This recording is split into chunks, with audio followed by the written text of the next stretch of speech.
آج بھی فرزندان توحید اسی نسبت سے ابراہیم کی یاد تازہ کرتے ہیں۔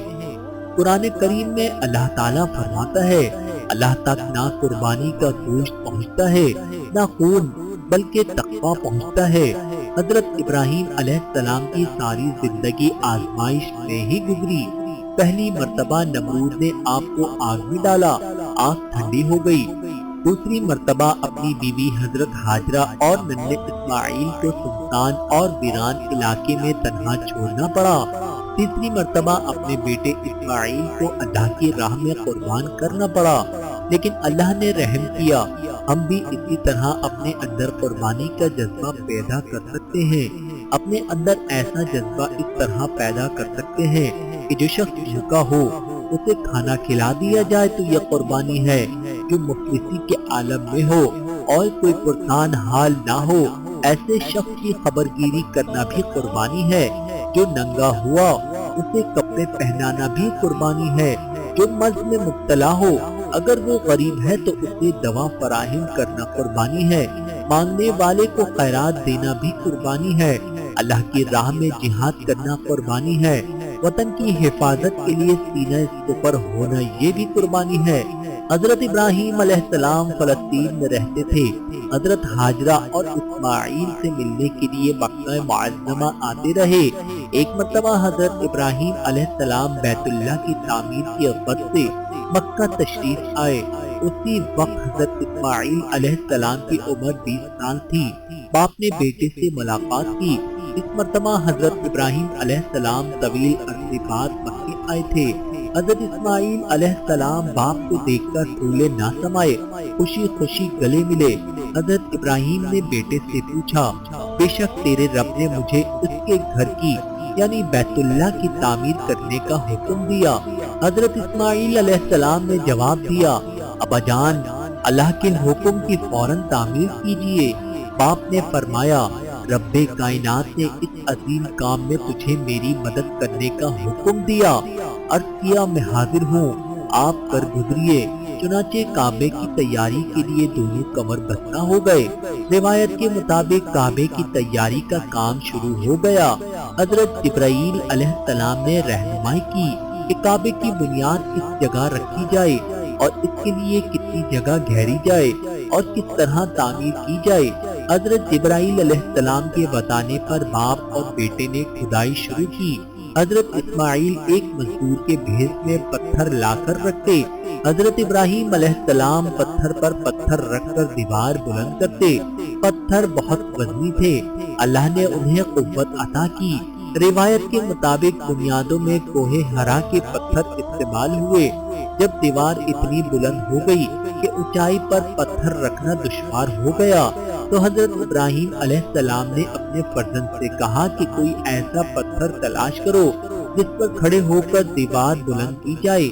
سیدنا اسماعیل علیہ السلام ایسا پتھر تلاش کر کے لائے اور اسی پتھر پر کھڑے ہو کر دیوار کو بلند کیا۔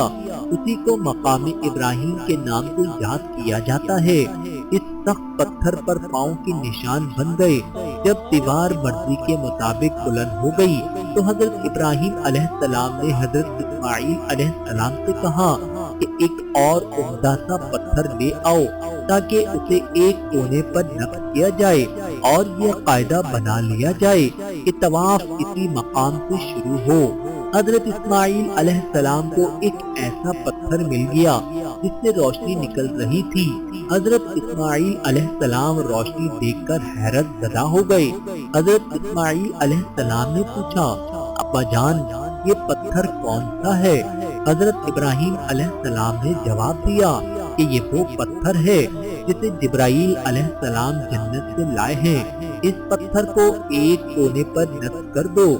طواف کا چکر اسی مقام سے شروع ہوتا ہے۔ آئیے اپنے اندر روح ابراہیمی پیدا کریں۔ حضرت ابراہیم علیہ السلام کو ابو الانبیاء بھی کہا جاتا ہے۔ اللہ تعالیٰ کی حضرت ابراہیم علیہ السلام پر کروڑوں رحمتیں نازل ہوں۔ آمین ثم آمین۔